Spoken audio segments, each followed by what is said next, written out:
Hi, everyone. My name is Scott DeFries. I'm the founder and sponsor of Pet. Today, we are sitting with Kristin Courtney from Paws and Claws organization.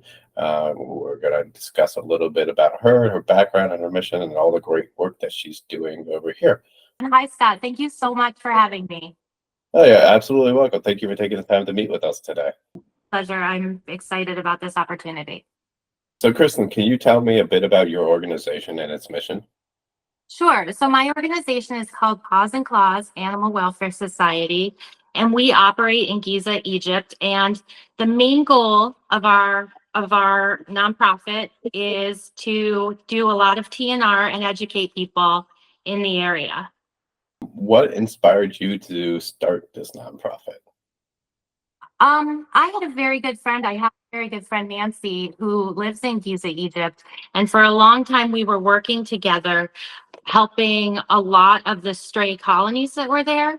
And eventually, it just kind of morphed into doing a whole bunch of different things because we saw so many different needs in the area. So, some of the things that we do, we started off with our main priority being TNR, but then we saw so many cases of abuse that we started taking in a lot of the really bad cases that we saw. And from there, we decided to start an education program for the local people there because they don't spay or neuter their animals. We also have done things like taken animals that were abused or stray and even send them over to the United States so that they could have forever homes. Because of the lack of medicine and education there, even with veterinary staff, we've had people go over from our organization and do a little bit of training and even do things like take surgical supplies and medications. So there's really a lot that our organization does. It's hard to, kind of sum it up in one thing, but we do a lot there because there is such a great need. I think that's a great point to make, right? And not everybody knows how many different services that a nonprofit can offer, right? It's not just about taking care of animals. There's a lot of other services, from therapy to doing the DNR, like you said, to education, that people might not realize, and it's really cool to see. Thanks. Yeah, especially in third world countries because they have so many issues that you try to address just one and it kind of umbrellas out and you see all of these different things that need to be fixed to just help the one issue. And that's what we found. Right, it's a systemic issue. Absolutely. How long has your organization been around for? Um, so our organization, Paws and Claws specifically, has been around for 3 years as an actual nonprofit. It it kind of organically grew because Nancy and I had been friends forever. She's my partner. She's on the ground in Egypt in the shelter every day. Um, her mom, she was raised by a huge animal lover, a wonderful woman, and her mom started helping colonies and taking animals in forever. Nancy was little and her mom was doing this. So it kind of grew into what she did and her passion.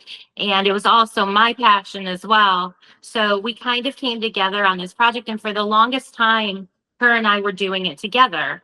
So Nancy and I decided together that we were going to start raising money, try on Facebook. And that was really the only way we could do it, and getting money to feed the colonies and care for the colonies. And she would even hire like a dog catcher to catch cats and dogs if they were injured and to get them TNR'd. And we did this probably for about 3 years together, but there was so much heartbreak involved because we would have these colonies that we were allowed to keep and allowed to care for. And, we had invested money and time and love into.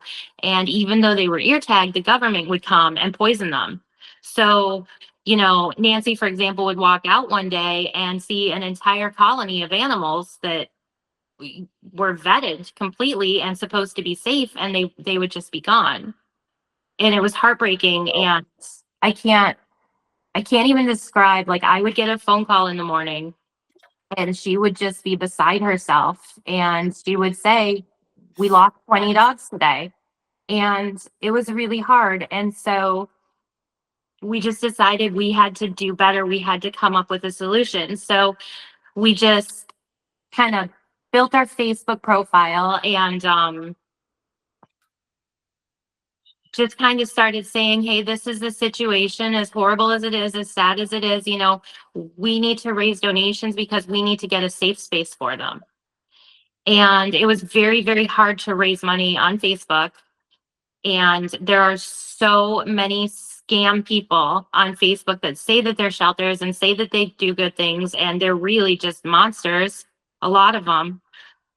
So I decided, okay, well, what we're going to do is we're going to start a nonprofit.